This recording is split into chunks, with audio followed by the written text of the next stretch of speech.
rendez-vous à ne pas rater. Un rendez-vous à ne pas rater. Nous allons ouvrir notre Bible dans l'Évangile de Luc, chapitre 10. Et nous lirons les versets 38 à 42. Luc, chapitre 10, versets 38 à 42. Mais avant de lire ce passage, je vais vous raconter une petite histoire. Petite histoire fictive, ou pas. Il était une fois, j'aime bien quand ça commence comme ça, il était une fois un petit garçon dont le papa était bien trop occupé pour lui prêter la moindre attention. Chaque fois que papa rentrait à la maison, le petit garçon courait les escaliers, allait vers la porte d'entrée et il disait à papa « Papa, viens voir ce que j'ai fait dans le jardin. Papa, viens jouer avec moi. » Mais chacune de ces requêtes recevait toujours la même réponse. Papa est très occupé. Papa n'a pas le temps. Aussitôt une chose de faite, il enchaînait sur une autre, et ainsi de suite, et ainsi de suite. Toute la famille s'était ainsi résignée au fait que papa n'avait jamais le temps, jamais. La maman essayait tout de même de temporiser les choses en expliquant à son petit garçon que papa a des choses importantes à faire, c'est très important, il faut les faire. Mais ça ne consolait pas le petit garçon. Au contraire, en grandissant, l'enfant se dit en fait qu'il n'était pas aussi important que les diverses tâches de son papa. Pas plus important que son travail. L'eau coula sous les ponts. Le petit garçon devint un ado, puis un jeune, et puis un jeune homme. Il finit ses études, il trouva un travail, il quitta la maison et vola de ses propres ailes. À présent, ce papa était devenu vieux. Lui qui par le passé était très occupé, voyait désormais ses longues journées s'écouler très lentement. Il languissait de revoir son fils, il languissait de rattraper le temps perdu où il n'avait pas vu son petit garçon devenu grand. Hélas, le jeune homme désormais ne passait que très rarement lui rendre visite. Alors de temps en temps, le vieux père prenait l'initiative de décrocher son téléphone et d'appeler son fils pour prendre de ses nouvelles. Mais la conversation durait maximum 2-3 minutes et elle se terminait toujours de la même façon. « Papa, je suis désolé, je dois te laisser car j'ai encore beaucoup de choses à faire. » Fin de l'histoire. C'est ainsi que ce vieil homme, dans sa vieillesse, comprit trop tard qu'il avait consacré son temps et ses forces à des choses qu'il croyait importantes et qu'il l'était sur le plan matériel, mais qu'il n'était pas autant que son propre enfant, que de nourrir cette relation père-fils, parent-enfant. Ce monsieur comprit trop tard qu'il avait raté tous ses précieux rendez-vous et que désormais il en payait amèrement le prix. Nous lirons l'Écriture, Évangile de Luc, chapitre 10, versets 38 à 42. La Bible dit ceci.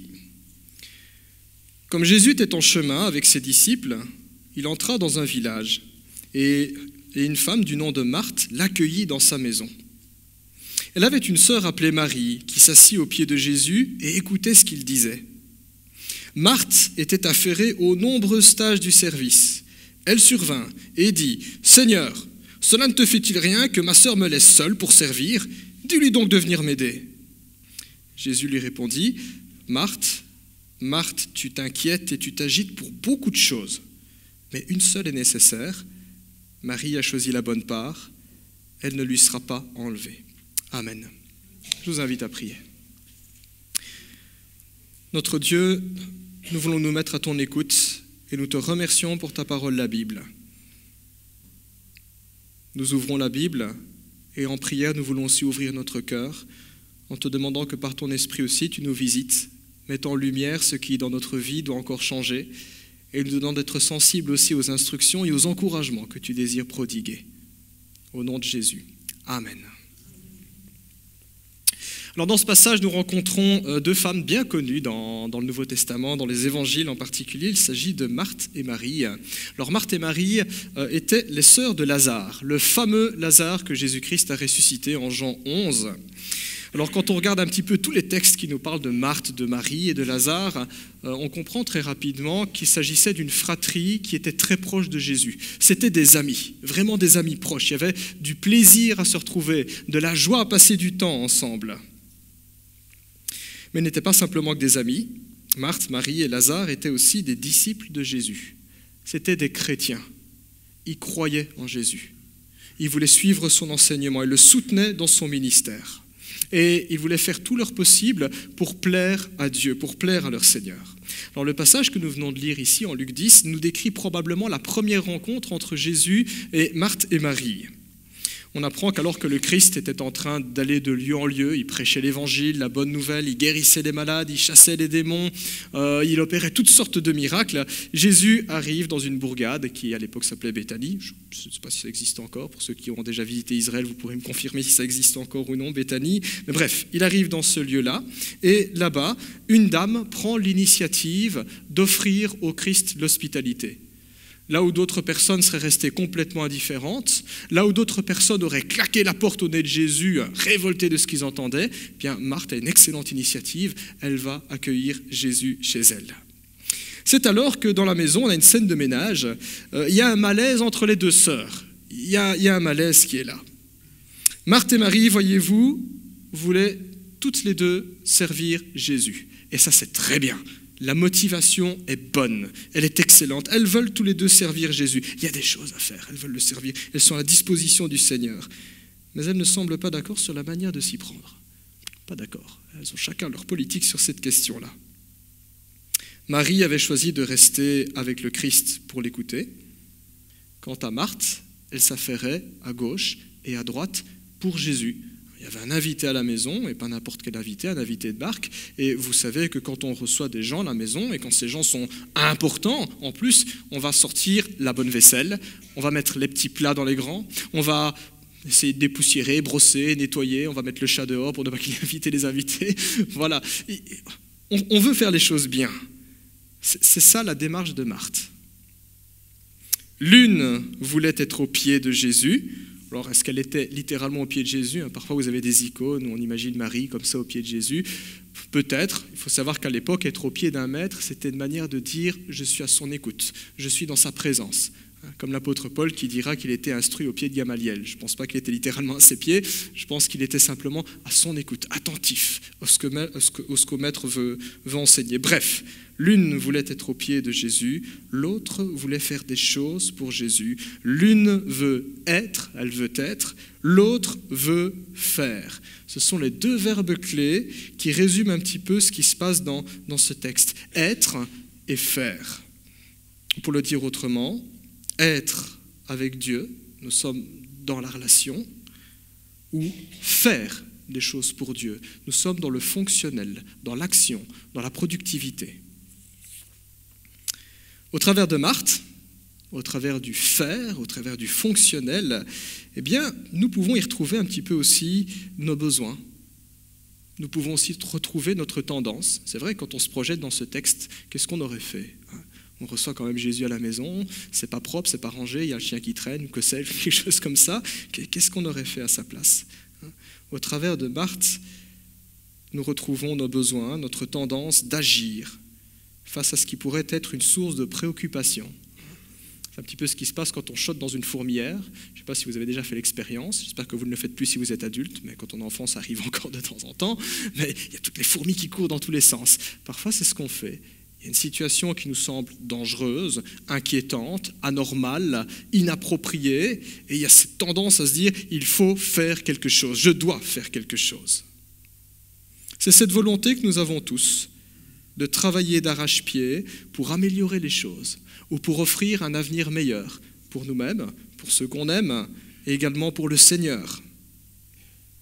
À l'instar de Marthe, c'est ce même désir qui fait que vous, parents, vous vous levez jour après jour, bien avant vos enfants, pour préparer leurs sacs, leurs affaires, afin qu'ils puissent aller à l'école.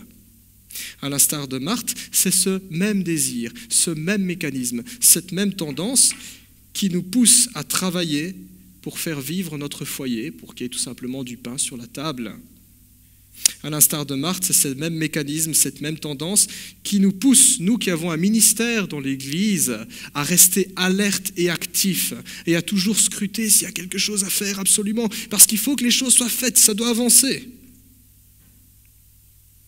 Le plus souvent, nous agissons avec de bonnes motivations, parce que j'aime Dieu, parce que j'aime mon foyer. Et ce sont de bonnes motivations. Elles exaltent la vie. Elles exaltent ce qui est beau, ce qui est harmonieux.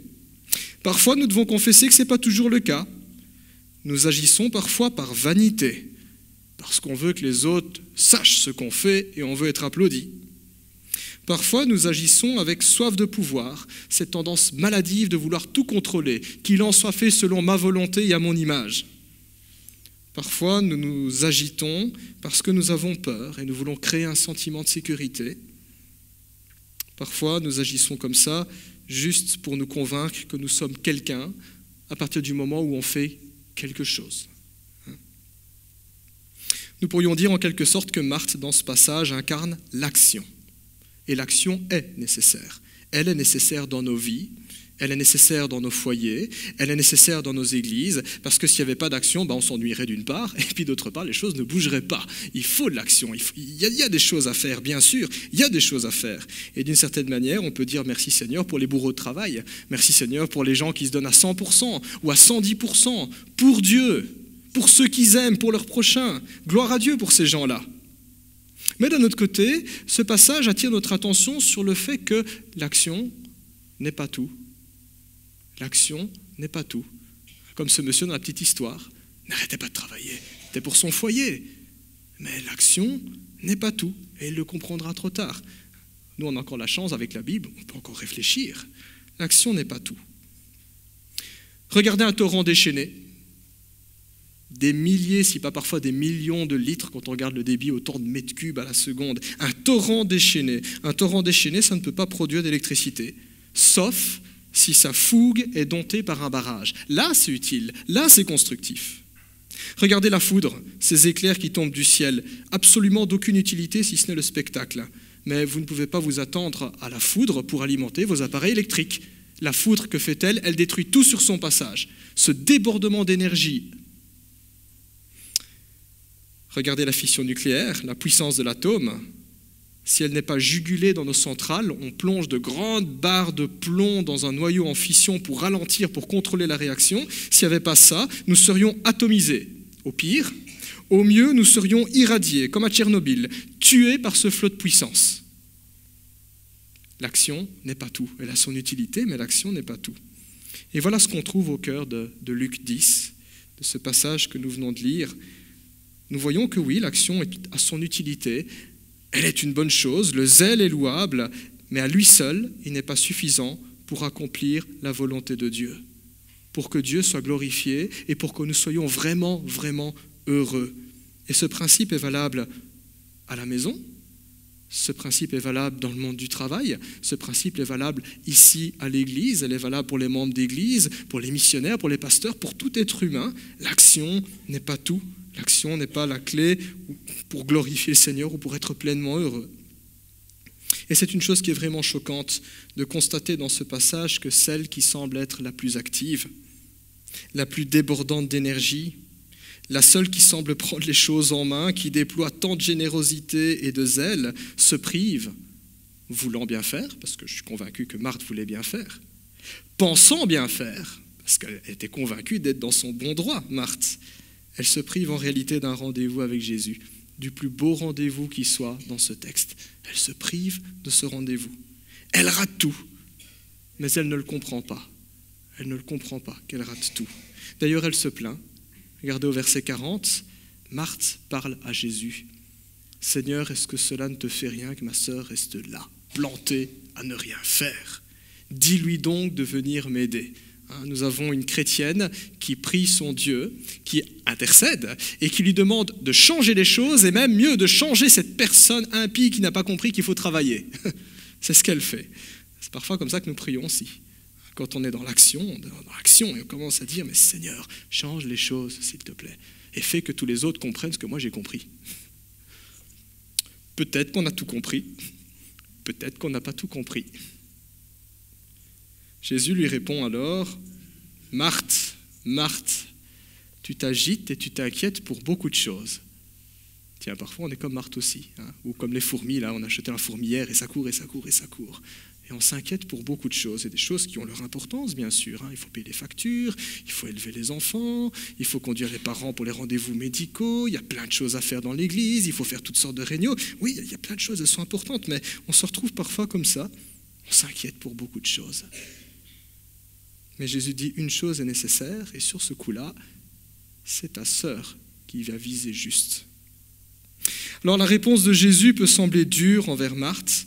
J'aurais pas voulu être à sa place à ce moment-là parce que c'est comme un train lancé à pleine vitesse, vous tirez sur le frein, ça fait mal pour ceux qui sont dans le train. Marthe a été coupée dans son élan. Peut-être qu'elle a dû se dire quelque chose du genre, mais qu'est-ce que j'ai fait de mal ? La maison n'est pas propre, Jésus est là, j'ai envie de brosser. Peut-être que Marthe a dû se dire, qu'est-ce que j'ai fait de mal ? La réponse de Jésus peut sembler dure, elle peut sembler dure. Mais en réalité, il n'en est rien. Quand on regarde, il n'en est rien. Il n'en est rien parce que Dieu aime Marthe d'un amour débordant. Et c'est justement parce qu'il l'aime qu'il veut lui donner le meilleur, autant à elle qu'à Marie, autant que les deux sœurs. Et parce que Dieu l'aime et qu'il veut lui donner le meilleur, il l'interrompt dans son élan, il l'interrompt dans ses tâches. Pour Marthe, goûter à la bonté de Jésus signifiait accepter ce qu'elle n'aurait jamais pensé. Dieu lui accorde la grâce de s'arrêter. Dieu lui accorde la grâce de faire une pause. Dieu lui accorde la grâce d'en faire moins. Dieu lui accorde la grâce de diminuer le rythme, de casser tout cela. Pourquoi ? Parce que Jésus veut passer du temps avec Marthe et parce que Jésus est suffisant. Jésus est suffisant. Nos inquiétudes, notre productivité ne sera jamais suffisante. Il y aura toujours quelque chose à faire. Mais Dieu est suffisant. Et Dieu dit, tu peux t'arrêter, je suis là. D'une certaine manière, ce n'est pas quelque chose qui est étonnant. Marthe et Marie étaient juives et les Juifs avaient déjà été habitués à ce que dans la loi de Moïse, Dieu leur ordonne dans l'année, à un moment donné, de s'arrêter. Il y avait les fêtes de l'Éternel, il y avait le sabbat qui était donné, interdiction de travailler. Donc cette manière de penser n'était pas étrangère pour les Juifs. Dieu avait déjà ordonné que la vie soit rythmée comme ça. Il y a un temps pour être actif et puis il y a un temps pour s'arrêter. Il y a un temps pour marquer une pause. Dans ce texte, nous voyons donc qu'avant de faire des choses pour Jésus, nous devons apprendre à être avec lui. Nous devons apprendre à ne pas poser des lapins au Seigneur. Nous avons besoin de passer du temps avec lui. Et ce principe qui est valable dans notre relation directe avec Dieu, elle se vit aussi au niveau horizontal, dans nos foyers, avec notre conjoint, avec nos enfants, nos petits-enfants, nos arrière-petits-enfants, nos amis. Nous avons besoin d'être avec Dieu et nous avons besoin d'être les uns avec les autres parce que nous avons été créés ainsi. D'ailleurs, rien de ce que Marthe aurait pu accomplir n'aurait ajouté quoi que ce soit à l'amour de Dieu pour elle et rien de ce que Marthe aurait été incapable de faire n'aurait diminué son amour. La valeur de Marthe ne dépendait pas de sa productivité. Et voilà une vérité qu'aujourd'hui nous avons énormément de mal à comprendre, surtout ici en Occident et en Belgique, dans notre mentalité occidentale. On a beaucoup de mal à comprendre cette idée-là, parce que nous sommes conditionnés à être des citoyens productifs, à faire du PIB, c'est la richesse. C'est les lois du management, c'est le marketing, c'est l'esprit entrepreneurial, c'est comme ça que nos sociétés fonctionnent, une société moderne aujourd'hui, complètement déshumanisée, produire, donnant. Plus tu es performant, plus tu as de la valeur, plus tu montes dans l'entreprise, plus tu montes dans l'échelle sociale. Alors c'est presque devenu un automatisme pour nous. Je dois faire quelque chose, sinon je me sens mal. Je dois faire quelque chose, sinon je suis un bon à rien. Sinon je suis inutile. Sinon ça ne va pas aller, syndrome du sauveur. Si je ne le fais pas, personne ne le fera, donc ça n'ira pas. Et parfois l'idée de s'arrêter peut être très angoissante. Un psychiatre, dans le livre que je vous recommande, il s'appelle Peter Scazzero. Si un jour vous voyez des livres avec Peter Scazzero qui parle de l'équilibre spirituel et émotionnel, eh bien dans son livre, il rapporte qu'un psychiatre chrétien signalait que les patients avec lesquels il avait le plus de difficultés, c'était les entrepreneurs et les chrétiens actifs dans leur église. Pourquoi ? Il dit, ils sont incapables de s'arrêter. Il y a l'idée qu'ils vont mourir s'ils vont s'arrêter. Que s'est-il passé ? Eh bien, sans s'en rendre compte, ils ont mis toute leur valeur et toute leur identité dans leur action, dans ce qu'ils font. Et leur demander de s'arrêter, c'est comme si on leur disait que tu ne vaux plus rien. Ce psychiatre, en tant que chrétien, en tant que psychiatre, en tant que chrétien, il dit que ces gens-là ont besoin de redécouvrir leur identité.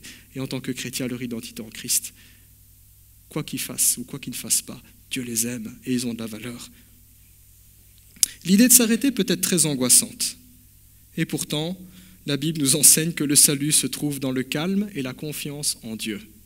Il y a cette leçon dans le livre d'Ésaïe, le peuple d'Israël est menacé de guerre. On a choté dans la fourmilière. Qu'est-ce qu'ils font? Aux armes citoyens, on réarme et on va essayer de faire des alliances politiques. Et Dieu envoie le prophète Ésaïe, Ésaïe chapitre 30, verset 15, et Dieu dit par la bouche du prophète, « C'est dans le calme et la confiance, dans le retour à moi que sera votre force. » Et c'est un verset qu'on voit souvent dans des signets ou des cartes postales, mais on ne lit pas la deuxième partie.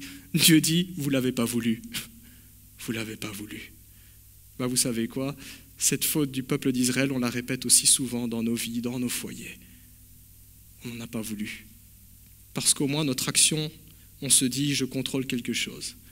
Alors que ça peut faire très peur de se dire, je dois accepter que je dois m'arrêter et faire confiance à Dieu. Et pourtant, c'est ça aussi l'invitation de l'Évangile, savoir s'arrêter, savoir se reposer en Dieu et se dire, il est suffisant. Comme Jésus le disait dans le Sermon sur la montagne, ce n'est pas avec vos inquiétudes que vous allez allonger votre vie. C'est vrai, on le sait, on l'a déjà entendu plusieurs fois. On a tellement de mal à vivre parce que nous laissons façonner par les exigences, la pression extérieure, plutôt que par le Christ qui est à l'intérieur de nous. Marthe ne le savait pas, ou peut-être l'avait-elle oublié, mais le Christ n'a pas besoin d'être servi. Le Christ n'a pas besoin de notre aide. Le Christ n'a pas besoin d'être sauvé. Nous si. Et parfois, on inverse les rôles. On inverse les rôles. Valable dans nos foyers, valable aussi dans l'Église. Tentation très grande pour un chrétien quand il veut servir le Seigneur. Le travail est infini dans le ministère. Et on se dit, je dois, sinon ça n'avancera pas. Jésus a dit, je bâtirai mon Église. L'Église existait avant nous et elle existera après notre mort. Il n'y a pas de problème. Ça ne veut pas dire qu'on ne doit rien faire, qu'on verra par la suite.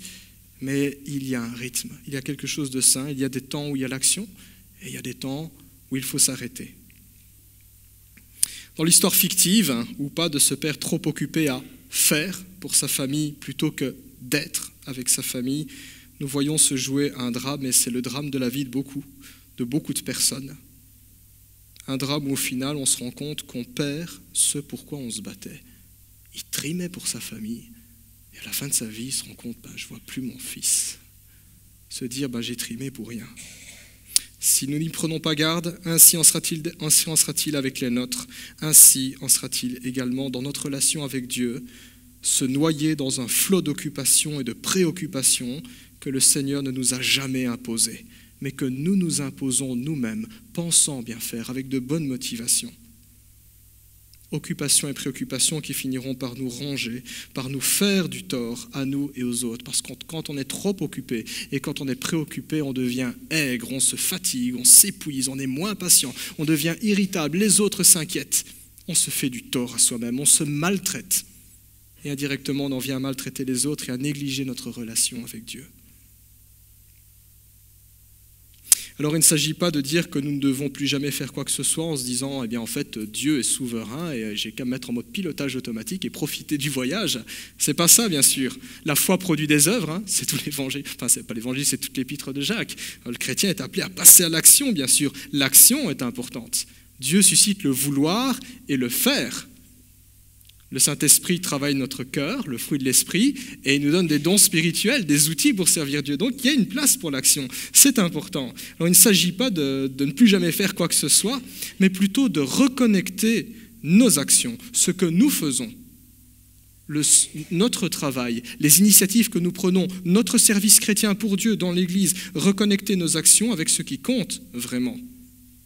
C'est une question à se poser, ça. Qu'est-ce qui compte vraiment pour moi ? Faire une fois, réfléchissez une fois intérieurement ou vous l'écrivez sur une feuille, qu'est-ce qui est important pour moi? Est-ce que ce qui est important pour moi est important pour Dieu? Et si la réponse est oui, est-ce que ma manière de vivre, de définir mes priorités, les actions que je pose, correspondent à ça? Parfois, on vit de manière complètement décalée. Nous n'agissons pas toujours en fonction de ce qui est important, réellement important.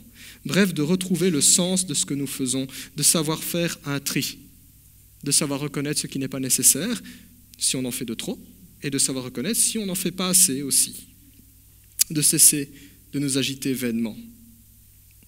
L'action que Dieu bénit, et ça c'est important pour ceux qui disent on veut une percée, on veut faire des choses qui marchent, eh bien l'action que Dieu bénit, et la seule action que Dieu bénit, présuppose l'écoute de sa parole l'écoute de ce que Dieu désire nous dire, parce que c'est en écoutant Dieu qu'on comprend ce qu'il nous demande de faire, tout simplement. Et Dieu prend la peine de nous dire, voilà ce qu'il faut faire et voilà comment on le fait.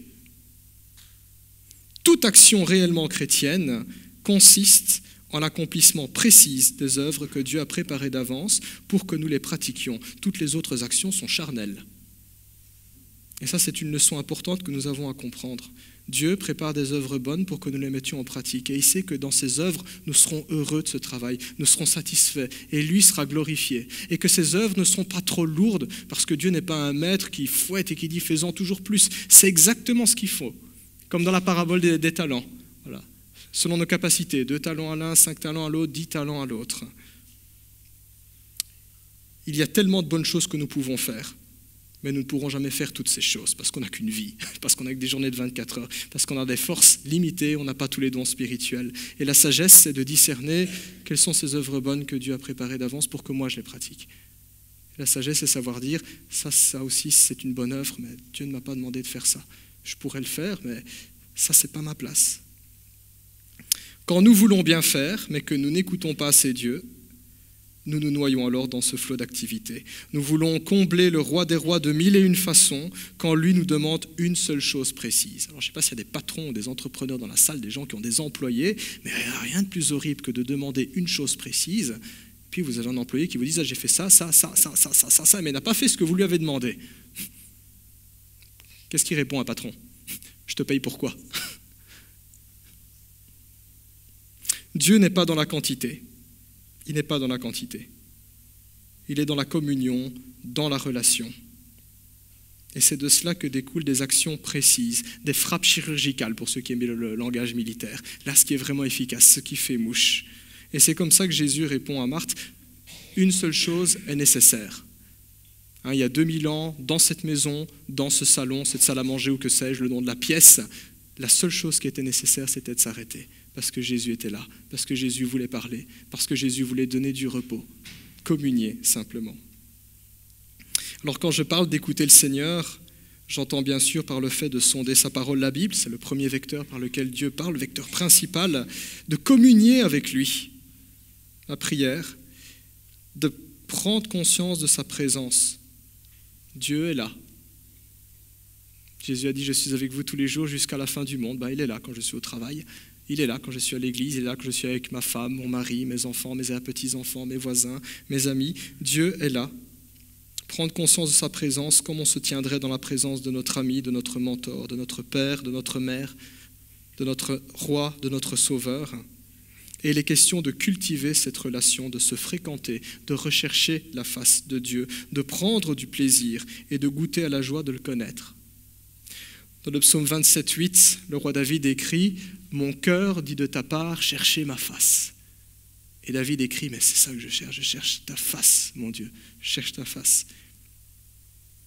Mieux on connaît Dieu, mieux on comprend ce qu'il attend de nous. Mieux on sait cibler nos actions. Plus on a de la joie à le faire parce qu'on sait c'est exactement ce qu'il a demandé, on est content de le faire. Et ce que Dieu demande toujours est bon pour nous. Si vous n'en êtes pas convaincu, lisez les 10 commandements. Tu ne tueras point, je pense que c'est bon pour nous et que c'est bon pour les autres aussi. Tout ce que Dieu ordonne est bon. Voilà ce que faisait Marie au pied de Jésus. Elle n'en loupait pas une miette.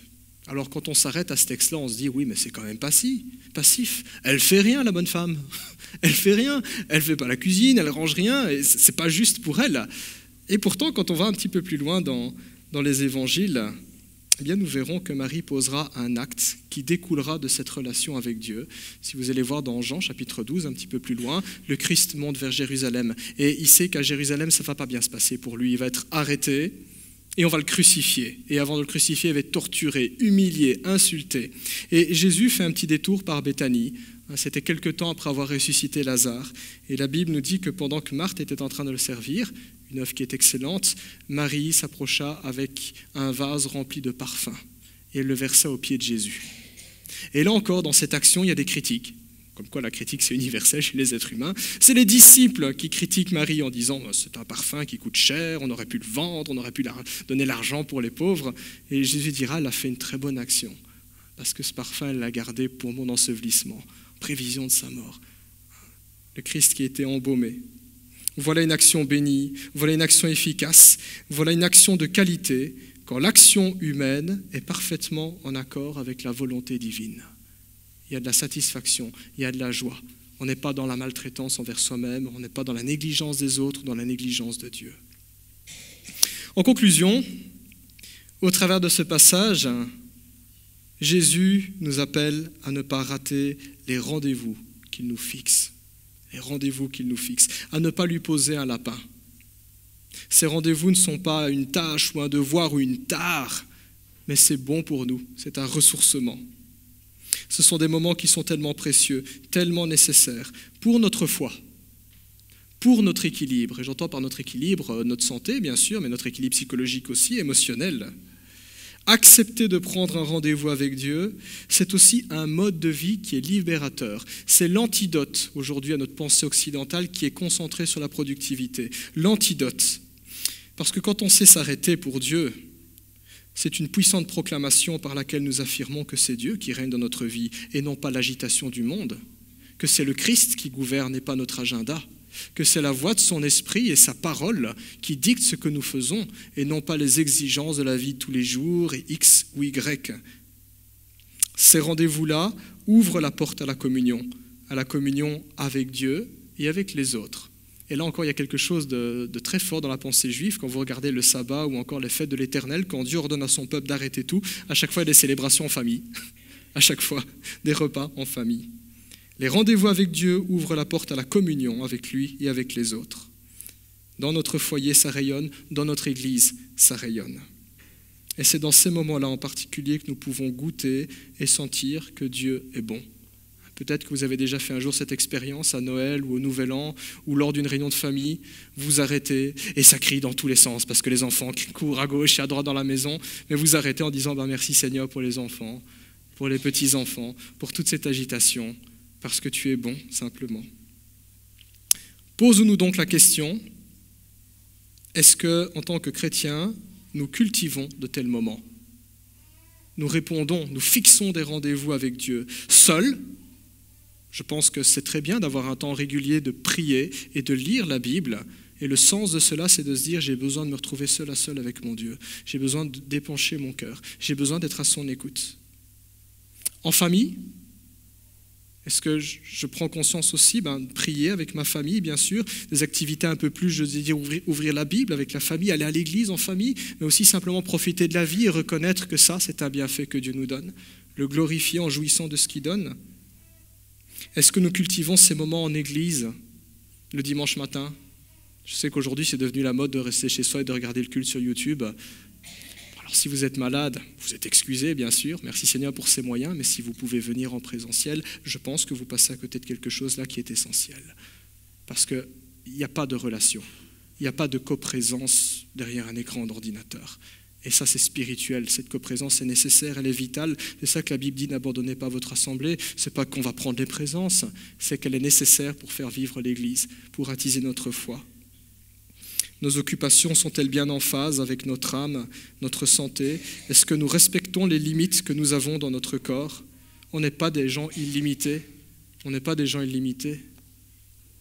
Et l'humilité, c'est savoir dire, Seigneur, tu m'as créé humain, mais tu ne m'as pas créé divin. J'ai des limites et je les respecte. J'ai les limites inhérentes à mon intelligence, mes capacités physiques, à mon âge, à mon état de santé. Nos occupations sont-elles bien en phase avec nos proches et notre Église ? Dans le passage ici, c'est Jésus qui met un halt à Marthe. Parfois, Dieu nous met un halt directement et en personne. Il y a une conviction qui s'abat sur nous. Boum, il faut s'arrêter. Mais les 3/4 du temps, Dieu va se servir de nos proches. Dieu va se servir de nos amis, de nos frères et sœurs en Christ. À la maison, c'est quand votre conjoint vous dit on n'a plus fait de sortie depuis autant de temps, ou tu ne vois plus beaucoup les enfants. À l'église, c'est quand un frère ou une sœur en Christ a l'honnêteté, la gentillesse, la bienveillance, parce qu'il y a la manière de le dire, mais de dire il faudrait lever le pied. Il faudrait lever le pied. Là aussi, c'est peut-être Dieu qui parle et qui se sert simplement de ce qui nous entoure pour nous dire regarde, ces gens qui te connaissent et qui t'aiment, ils te disent, là, il faut lever le pied aussi. Ou sommes-nous en train de nous épuiser en voulant tout faire, en voulant trop en faire, au point même de faire le travail des autres et au point même d'oublier le sens de ce qui est fait. Que le Seigneur en tout cas nous aide dans cette réflexion, qui nous donne de tirer les bonnes leçons de ce passage qui est extrêmement riche. Il y aura encore tellement de choses à dire ici, mais pour ce matin, le Seigneur m'a mis à cœur d'aborder cette question, ne pas rater le rendez-vous, ne pas rater le rendez-vous. Que le Seigneur vous bénisse. Amen. Je vous invite à prier.